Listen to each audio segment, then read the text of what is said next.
2 hari lagi menuju pencoblosan, kampanye hitam terus dimasifkan. Sasaran tembak utama di momentum pertengkaran Pilgub Jawa Barat itu adalah Kang Deddy Mulyadi. Kenapa? Karena basis suara itu numpuk di sana. Terakhir itu 71% surveinya, merata di setiap wilayah, di setiap lapisan masyarakat, di setiap golongan yang ada di Jawa Barat. Bahkan basis suara PKS belah 50% lebih suaranya masuk ke Kang Deddy Mulyadi. Itu hasil survei Kompas, saudara. Tapi mereka tetap ikhtiar menghantam Kang Deddy Mulyadi. Nih salah satunya, si Alfian Tanjung. Ini masih baru dia mengupload, memfitnah Kang Deddy Mulyadi, disandarkan pada katanya riset dari FIS. Saya cek, apa itu FIS? Siapa ketua FIS, presidium FIS? Orang ini nih. Lalu saya buka profilnya, siapa tuh orang? Ternyata namanya Suryana Nur Fatwa. Ya, Ustadz Suryana Nur Fatwa. Kita lacak lagi, oh ternyata penggerak salah satunya alumni 212 yang menggerakkan massa, itu dia salah satunya. Parade Tauhid juga sama dia. Jadi udah saudara, kelompok-kelompok itu yang kemudian menyerang Kang Deddy Mulyadi. Kenapa takut sekali sama Kang Deddy? Karena kita tahu Kang Deddy itu adalah antitesa mereka. Antitesa gaya politik PKS di Jawa Barat. Coba kita cek hari ini setelah Pilgub Jawa Barat 2024 ini, bila PKS tidak menang, yang menang adalah Kang Deddy Mulyadi, maka gaya politik PKS akan diubah. Coba cek, kita lihat ke depannya nanti. Dan kita 100% percaya, kalau nggak 100%, 99,9,9,9% percaya kepada survei, dan Kang Deddy akan memenangkan pertarungan Gubernur Jawa Barat. Respon riakan di masyarakatnya kuat sekali, Pak. Tak bisa ditembus, dihantam oleh isu sara sekarang masyarakat. Kenapa? Karena ada keseimbangan informasi. Ya, fitnah kepada Kang Deddy itu langsung dilawan oleh fakta keseharian Kang Deddy Mulyadi. Dan itu yang kemudian menjadi masyarakat tidak gampang terprovokasi, tidak gampang tergiring opini atau bahkan fitnah demi untuk tujuan politik, apalagi menyeret nama agama. Coba dengarkan dulu nih si Alfian Tanjung, tak segan mengatakan musyrik, kafir kepada Kang Deddy, karena nuduhnya Kang Deddy penganut Sunda Wiwitan. Udah jelas-jelas orang sholat, udah jelas-jelas orang kemudian naik haji, ya. Dan kita lihat dulu nih Alfian Tanjung. Bung Alfian, kita masuk dalam rekomendasi UAT untuk calon yang akan kita pilih di pilkada. Nah, hari ini kita ke Jawa Barat dulu, Bung Alfian. Di Jawa Barat ada beberapa calon, kalau nggak salah ada 4 lah ya. Nah, kayaknya kalau untuk Jawa Barat, Bung Alfian tidak seragu Jakarta kayaknya. Nah, untuk respon awalnya nih, apa nih Bung Alfian untuk pencerahan kita Pilgub atau pemilihan gubernur, wakil gubernur di Jawa Barat, Bung Alfian? Silakan. Untuk Jawa Barat, saya mengajak seluruh masyarakat Tatar Sunda. Kita dikenal orang yang punya ikatan yang kuat dengan para ulama, dengan para santri, dengan kehidupan religiusitas, dan dengan kehidupan budaya yang memiliki nilai-nilai transendens ilahiyat. Lalu apa dan siapa yang akan kita pilih? Yang pasti dia bukan orang yang suka mempermain-mainkan agama. Betul. Dan orang yang tidak suka menampakkan perilaku-perilaku yang agak sedikit nyeleneh, bahkan mungkin dalam psikologi bisa diduga abnormal gitu kan, menyembah-nyembah sesembahan dengan cara-cara yang mengarah sebagaimana perilaku penganut pemahaman ajaran itu. Bahkan ada dengan sangat pongahnya, nanti biar dipindahkan saja itu Ka'bahnya ke Purwakarta. Hal itu menurut saya tetap masuk pada bentuk yang tidak patut. Bahkan dalam konteks akidah itu bisa disebut pelecehan agama kalau perspektifnya akidah. Kalau perspektif hukum mungkin akan dibahas secara mendalam soal deliknya dan segala macam. Yang lain-lain buat Jawa Barat perlu mengingat ulang bahwa penataan-penataan yang pernah dilakukan 10 tahun berselang, kelihatannya dengan nomor yang sama-sama 3. Maka dulu pada Pak Ahmad Heriawan telah memimpin sekian waktu dan menunjukkan satu progres dan proses yang sedemikian rupa. Nah, tentunya hari ini kebetulan kita punya juga calon yang telah mendapatkan dukungan penuh dari para pondok pesantren, karena kebetulan ada orang yang memang sudah cukup dibahasakan. Betul kata Bung Kameramen, saya tidak terlalu berat menyebut nama Ustadz Ahmad Saihu dan Bapak Ilham Habibi. Kenapa? Karena di sana juga ada P3.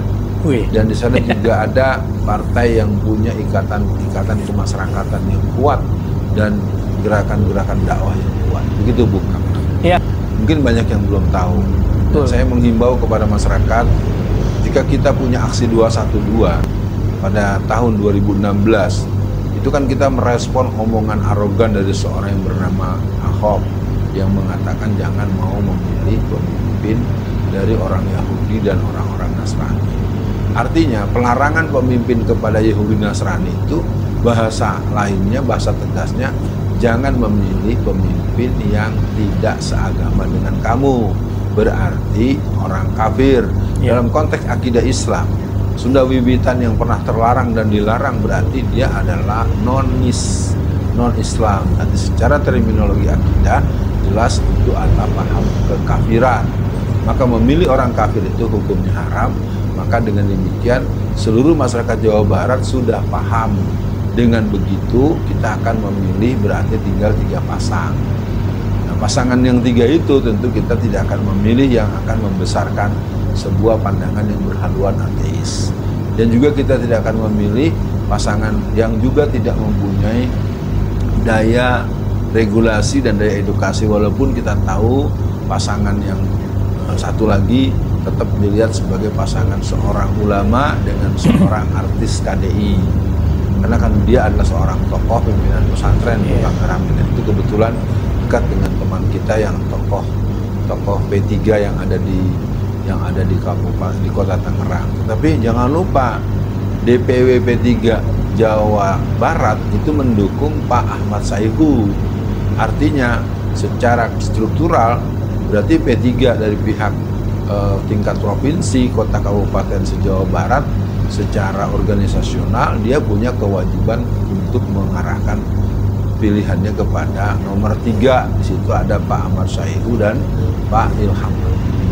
Jadi kesimpulan untuk masalah Pak Deddy Mulyadi, rasanya kita sudah cukup paham. Beliau penganut Sunda Wiwitan dan beliau diduga kuat memajukan diri dengan cara-cara yang sudah diatur, dan kemudian dia masuk untuk menjadi gubernur dalam rangka menjadi pembawa misi Sunda Wiwitan dalam skala provinsi Jawa Barat.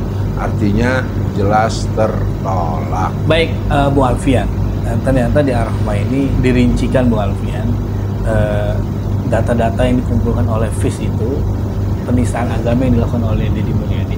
Nah, ini ada bagusnya juga kan Bu Alfian. Kan Bu Alfian sering bilang Tatar Sunda atau Pasundan itu mereka tidak akan bisa diam. Bahkan kan yang datang ke Jakarta Ciamis jalan kaki. Oke. Sudah dari awal saya sudah ngomong, ini orang seperti Alfian Tanjung pasti bakal mendukung Saihu. Udah, meskipun di awalnya teka-teki apa tidak ngomong segala macam, sekarang kan keluar namanya Saihu. Udah ketebak warnanya, mimik mukanya, gestur tubuhnya, gaya ucapannya, udah ketebak orang-orang kayak gitu. Dan kita lihat sekali lagi, mereka akan merubah gaya bila Kang Deddy memenangkan pertarungan, dan saya yakin akan menang. Coba, wahai warga Jawa Barat, absen dulu di sini. Orang mana saja, nanti siapkan mencoblos tanggal 27. 2 hari lagi, Pak. Hari Rabu, sekarang hari Senin, Selasa, Rabu. Siap-siap ke TPS. Kalau misal ada yang ada serangan pajar, jangan kita tergeser oleh nominal, oleh sembako yang beredar kan sekarang. Siapa yang bagi-bagi sabun? Siapa yang bagi-bagi sunlight? Siapa yang bagi-bagi astagfirullahaladzim, gula, garam, menyogok masyarakat supaya dipilih? Tapi sekali lagi, masyarakat sekarang itu udah cerdas-cerdas, udah pinter-pinter, udah paham, udah ngerti siapa mana yang akan lebih bisa bermanfaat, siapa orang yang benar-benar nyaah dedeh ke masyarakat, yang kesehariannya terus membantu masyarakat. Orang tahu itu, dan itu tidak akan tergeserkan. Apalagi hanya sekadar sunlight, tidak akan tergeserkan. Coba aja Kagok Rungkad ya, Kagok Rungkad lawan Kang Deddy Mulyadi. Ini kan dua lah yang mau cari itu, dua, Saihu dengan Kang Deddy Mulyadi. Coba Saihu timnya kasih masyarakat 100.000, 200.000 sampai 1 juta per satu masyarakat untuk menggeser suara Kang Deddy Mulyadi, saya yakin tidak akan tergeserkan. Tidak akan tergeserkan. Kenapa? Tancapan moral yang Kang Deddy kemudian bangun itu bukan 1-2 hari, bukan 1-2 bulan, udah bertahun-tahun. Modal sosial Kang Deddy Mulyadi sangat kuat. Tak bisa Anda geser, hancurkan itu. Tak bisa. Ketulusan Kang Deddy di dalam membantu masyarakat bukan hanya hari ini beliau tunjukkan, dulu jauh sebelum urusan Pilgub ini. Kepribadian beliau ya kita tahu lah, kita lihat sama-sama. Seperti itu ya. Sekali lagi udah jelas, mereka ini para pemfitnah, selalu bermain agama di setiap momentum politik. Padahal kalau urusan politik ya politik aja. Maksudnya gini, jangan sampai menunggangi agama demi untuk tujuan kepentingan politik. Anda itu nggak sopan sebagai seorang hamba kepada Rob. Bukan jangan memasukkan agama di dalam politik, pasukan, tetapi nilai-nilainya. Moral agama itu harus senantiasa kemudian membersamai orang beragama. Apa moral agama? Ngomong jangan bohong, mencintai rakyat, itu kebijakan-kebijakannya harus pro rakyat. Itu nilai agama yang diimplementasikan gitu. Jadi bukan hanya sekedar formal, agama saya apa? Islam, udah Islam, sembari kemudian menyingkirkan nilai-nilai Islam. Ada kan yang kayak gitu, presiden yang katanya lahir dari presiden partai anu tuh korupsi sapi. Ayo, yang ngakunya paling Islam, PKS tuh melahirkan presiden yang korupsi, dana sapi lagi, korupsi pakai sandi zuz Al-Quran. Itu kan di mana nilai-nilai keislaman dia pakai kalau mengklaim sebagai partai yang sangat Islami? Coba si Alfian Tanjung itu dia sebutkan PPP, kenapa PKB nggak dia sebutkan? Partainya basis Islam kok. Coba bayangkan, gara-gara urusan politik mereka menafikan keislaman, keimanan yang lain. Ini kan kurang ajar namanya. Bagi saya ini kurang ajar. Astagfirullahaladzim. Lah, mudah-mudahan ada manfaatnya, tetap konsisten, tetap kuat. Kita menangkan nomor 4. Assalamualaikum warahmatullahi wabarakatuh.